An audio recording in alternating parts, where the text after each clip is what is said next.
నమస్కారం అందరికీ. చలి అత్యంత దారుణంగా ఉంది. ఎందుకంటే మనకు ఎముకలు కాబట్టి చలి పెడుతుంది. శ్రీ వినాయక ఫౌండేషన్లో గత 2 వారాలుగా మనము చాలా క్షేత్రాలు, కొన్ని పట్టణాలు, కొన్ని విలేజ్ తీసుకొని మనము దుప్పట్లు పంపిణీ చేస్తున్నాము. ఈరోజు కానీ శ్రీ వినాయక ఫౌండేషన్ మధ్యంలో దువ్వూరు పట్టణము ఎంఆర్ఓ ఎండిఓ ఆఫీస్ నందు భవితా పాఠశాల వీరస్వామి ఆధ్వర్యంలో నడుస్తున్న మానసిక వికలాంగుల స్కూల్ చాలా దుర్భరమైన జీవితం గడిపే అటువంటి వాళ్ళు అందరికీ మనం స్థలి నుంచి భారీ ఉపశమనం కలిగించాలని మనము చూడండి. ఈ దుప్పటి అంటే ఎందుకంటే స్కూల్ కాదు ఇచ్చా కానీ ఇక్కడనే టైం వాళ్ళకి ఇబ్బంది లేకుండా మనకైనా పడుకున్నా తినేది ఇక్కడే తిని పడుకుంటున్నారో వాళ్ళందరికీ ఇబ్బంది లేకుండా ఈ దుప్పటి స్వీటు బిస్కెట్స్ ఇవన్నీ మనం అందించి కొద్దిగా స్థలి నుంచి కలిగి ఉపశమనం కలిగిస్తున్నాము. ఈ కార్యక్రమానికి సహాయ దాతలు మన బ్యాక్గ్రౌండ్ అంటే శ్రీ కుమారస్వామి చంద్రక దంపతులు సహాయం చేయడంతో మనం ఇదే కార్యక్రమం చేస్తున్నాము. ఈ శ్రీ కుమారస్వామి చంద్రక దంపతులు ఇది 3వ కార్యక్రమానికి మనం చేయడం. ఇక్కడ భవిత పాఠశాలలో ఇక్కడ ఉన్న వాళ్ళందరికీ అందిస్తున్నాము. వాళ్ళ చూడి ఎంత గొప్ప వాళ్ళ వ్యక్తులు అంటే ఎన్ని చోట్ల సరే అన్న పంచాలన్నా ఇప్పుడు వాళ్ళ ఎక్కడ సరి ఇబ్బందులు ఉంటాయని చెప్పడం కుమారస్వామి చెప్పడం జరిగింది.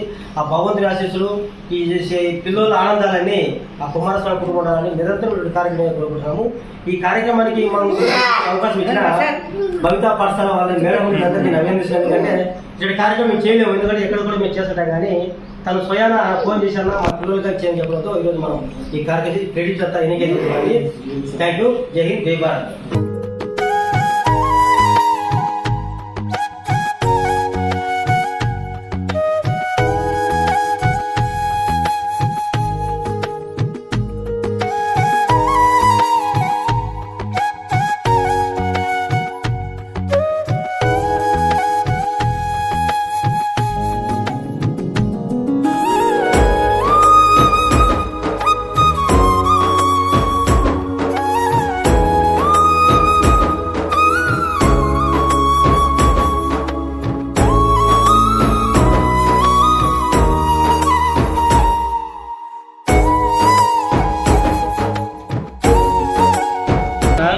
ఈరోజు మా దివ్యాంగ పాఠశాలకు వినాయక ఫౌండేషన్ వారు వచ్చి ఈ కుమారస్వామి దంపతుల సహకారంతో ఈ దివ్యాంగుల విద్యార్థులకు దుప్పట్లు, పండ్లు, బిస్కెట్ పంపిణీ చేశారు. వారి విజయం జరగాలని దేవుడు కృప ఉండాలని కోరుకుంటున్నాం సార్. Thank you sir. పిల్లలు కూడా బాగా ఆదరిస్తారు. మనం ఇవే ఎన్నో కార్యక్రమాలు చేస్తున్నారు ఆయన. వాళ్ళు కూడా బాగుంటారు, పిల్లలు బాగుంటారు.